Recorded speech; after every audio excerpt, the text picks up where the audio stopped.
Good morning, good morning, good morning. Welcome back to SoFlo TV. It's your host with the most. Somewhere out there, there's a plane in the air heading for Jamaica from the UK with deportees on board who a lot of people thought were not going to be deported.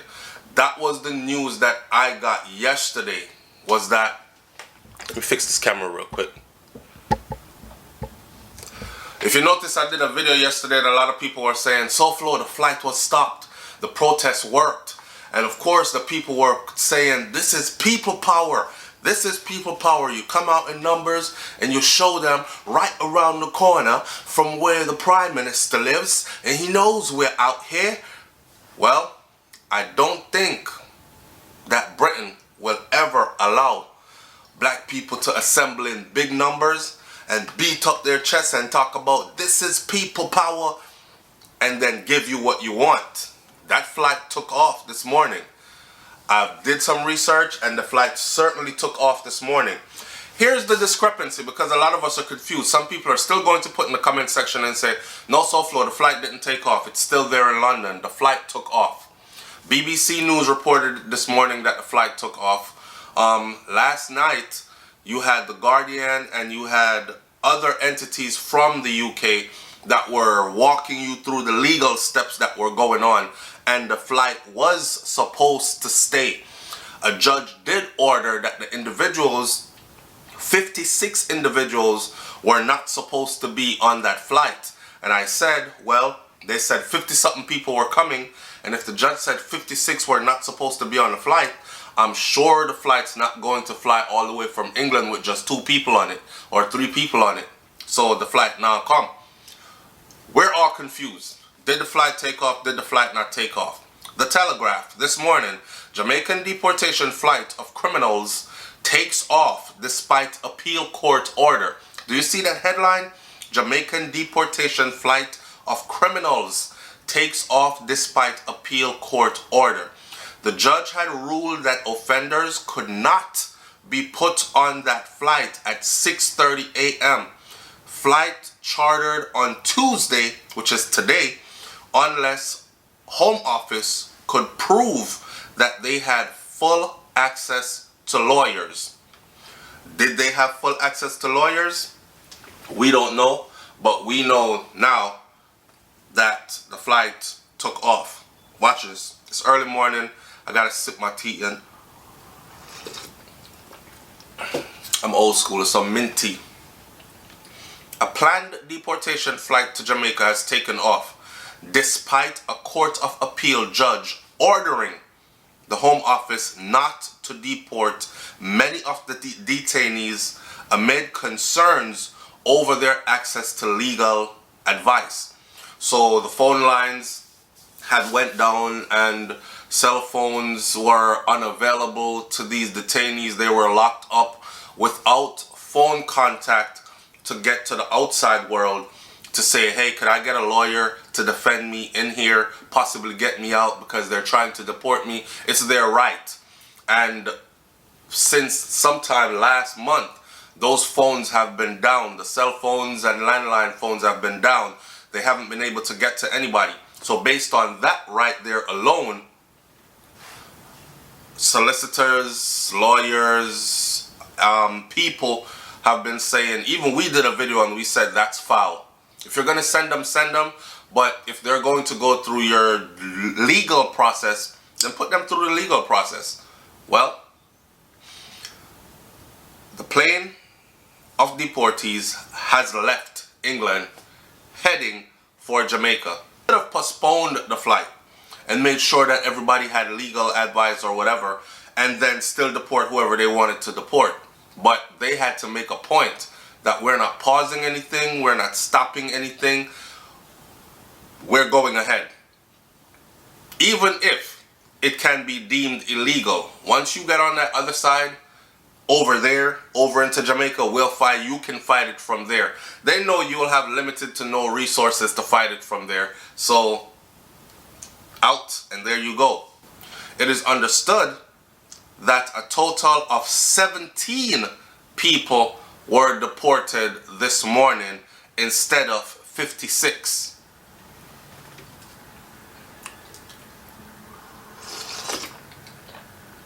17 people were deported this morning instead of 56.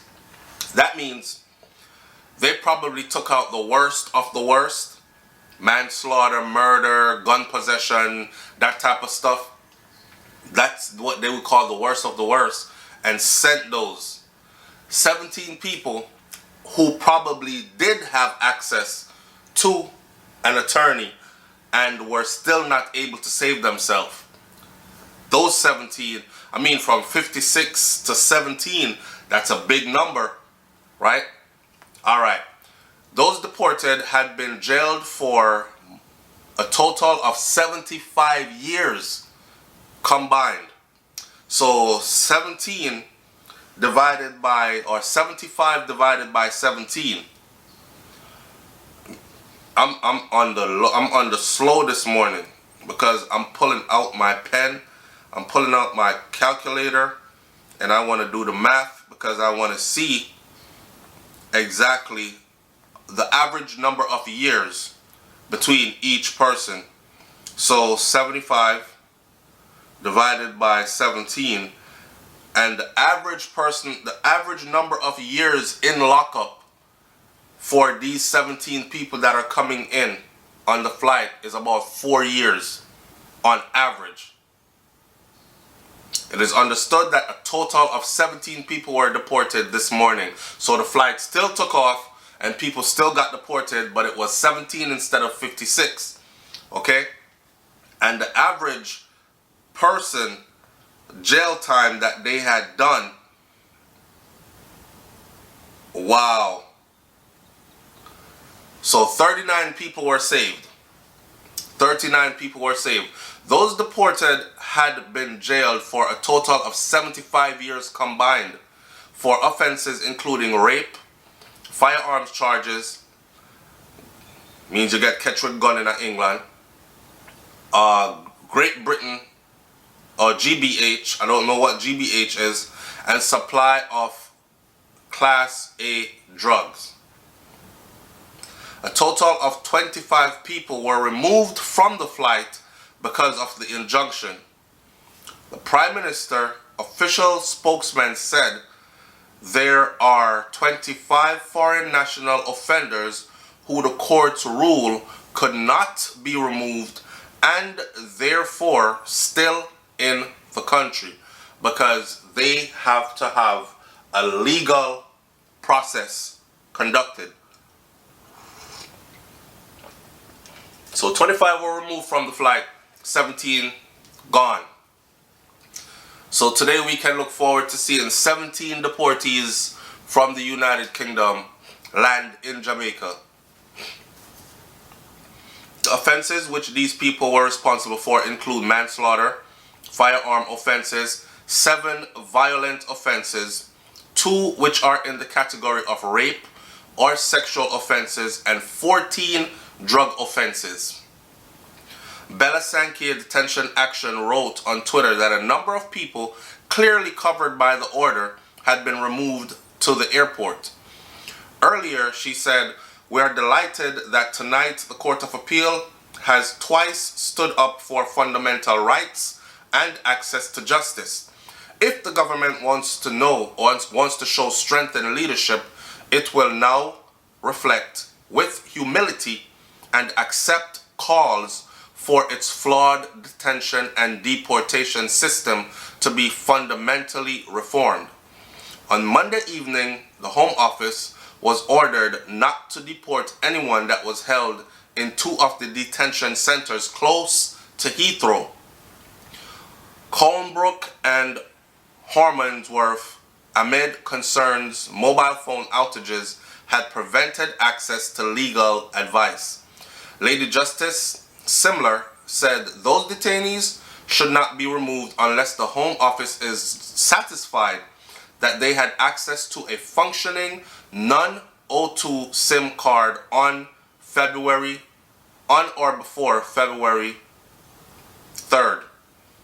The Home Office refused to comment on the number of detainees it would still deport without being in breach of the order or whether the flight would take off as planned. That is why a lot of people stayed up late last night saying, the flight's been cancelled, they're not going. And then other people were saying, nope, that flight is still going. They're just going to remove some people. And that is why I didn't do any other follow-up until this morning. Because surely they would have made their decisions by this morning. Do you know what that means? That means that these people stayed up all night deliberating who to send, who not to send, who to take off the plane. Was it right? Send all of them. No, don't send all of them. You can't send all of them. They put manpower, lost sleep, stayed up all night. That's how bad they want you out of their country when you start doing stupid stuff. Let this be a warning to all of you who are not born in other people's country and you're there. Stay on the straight and narrow, okay? So those detained for criminals, those detained for removal include people that are convicted. They keep saying it. And I like how they keep saying it over and over and over and over. They're beating it into your brain that those detained are for removal include people locked up for and convicted for manslaughter, rape, and violent crimes, and dealing in Class A drugs, and gun running, murder.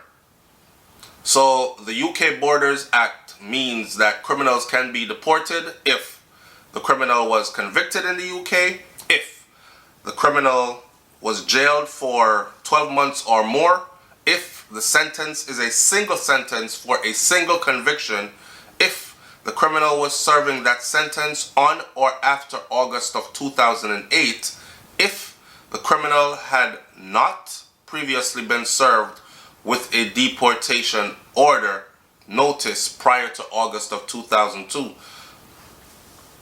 There were heated scenes in the US Commons on Monday afternoon as Labour MPs put in an urgent question to the matter for the government. There were shouts of shame, shame on home security. Priti Patel left the chamber, leaving Junior Minister Kevin Foster to respond. Mr. Foster insisted no British nationals were on the flight and said that this deportation rules were applied on criminality, not on the nationality of the offender, adding that the foreign nationals on that flight have been sentenced to a total of 300 years in jail, 300 years in prison. So if you do the numbers, I'm crunching all the numbers for you this morning because this morning I got time. So 17 people got on the flight, right? Plus 25 people were removed from the flight. So 42 people were supposed to be going on that flight. Now, if 42 goes into 300, that would make the average person on the average prison time sentence on that flight of 7.1 years. 7 years was the average prison time for people on that flight, according to their offenses. Britain is saying we don't have time to be housing all these people for almost a decade and digging out our taxpayers' pockets money to take care of foreigners in our prison system. Send them back to where they were born. The offenses are, as we said, related to everything from sex offending, serious drug trafficking offenses, violent offenses, firearms offenses. Mr. Foster had repeatedly asked by the MPs for more specific information on the nature of offenses by those on the flight, but he refused to provide those details. More than 150 MPs have signed a letter calling on the Prime Minister to step in and stop the flight. This morning, Chancellor Sajid Javid defended the government's decision to go ahead with the flight. So again, the flight has gone ahead. He told BBC Radio 5 Live that we will always do what we can to protect the public. These are all foreign national offenders. They all have received custodial sentences of 12 months or more. They are responsible for crimes like rape, manslaughter, dealing in Class A drugs. It is absolutely right, when they have served their sentence, that we send them out of the country because they are not British nationals. They are not members of the Windrush generation. They are all foreign national offenders. Speaking about the flight, Ms. Sankey said she believes that the deportation was an early show of strength from the government on its agenda on these issues. She said, "I think what has been incredibly positive in the mounting public and political concern, and I think this is probably the most controversial charter flight we have seen. I think there is increasing awareness that the real injustices happens to people that have been in this country all of their lives and who are being ripped apart from their families. I think this is the beginning of a real shift in terms of how much the government is held to account for its policies in this area." The Joint Council for the Welfare of Immigration said 2 reviews, the Windrush Lesson Learned Review and the Shaw Review, has said the government should stop deporting people who arrived in the UK as children. A JCWI statement said, "Our thoughts are with the families who have just been forced apart by the government, with the children who have lost their fathers, with the women who have become single mothers overnight. They are British in every meaningful way, and if the law allows those people to be exiled, it needs to be changed." So, let me reiterate one more part for you and we're going to end this video. The flight went ahead this morning. The flight to Jamaica had been scheduled to take off at 6:30 a.m. on Tuesday morning. Earlier, a last-minute legal challenge by a human rights group meant that many of the intended people on that flight would not be removed from the country. It is understood that a total of 17 people were deported this morning. Those deportees have been jailed for a total, listen to this, had been jailed. This isn't time that the judge said, this is how many years on your sentence. These people have been sitting in prison. Between those 17 people that are on the plane, if you combine their time, they have been jailed for a total of 75 years, which makes it that the average jail time per person in that group would be 4 years at a minimum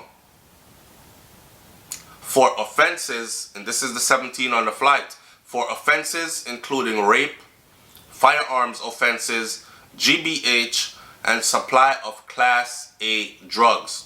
A total of 25 people were removed from the flight because of that injunction. There you have it. Leave your comments in the comment section below. Tell me what you think about this one. Did you think that that flight was going to be stopped altogether because of protest? Or did you know that this is how they roll and the flight was going to go on regardless? How do you feel about the people who were taken from the flight at last minute? It must be nerve-wracking. It must be paranoia. They must have boo-booed on themselves to get to that last minute to be taken away from life as you know it, from your family and everything, especially those who had been there. There was one guy who had been there since he was 8 years old. You know what I'm saying? And he is now 25 and had never been back to Jamaica. He said the only thing he remembers about Jamaica is being taught how to brush his teeth, and that's it. And if they dropped him off at the airport, he would not know which way to turn, and he would prefer to die in the UK than to die in Jamaica, because he knew that his family at least would come to his funeral in the UK, but in Jamaica they would probably have no idea where he was at, or if he had been dead, or if he was still living. And his charge was a drug charge, which happened a few years ago. Locked in his cell at Brookhouse Removal Center, 25-year-old Rohan McLennan, and his biggest concern was that the UK government had publicized the flight. So whoever wanted to wait on them could wait on them and make them a target. And he was also concerned of how they described the flight, saying that the people on this flight were all people that were responsible for rape and murder and gun running and all these other violent stuff, he said. And he said he was none of those. But as soon as he lands in Jamaica, the people are going to say that he was a rapist or a murderer overseas and they don't want him there. So he's going to be targeted and he's going to be killed. And that was his main concern. Leave your comments in the comment section below. It's SoFlo TV. I'm out. Peace.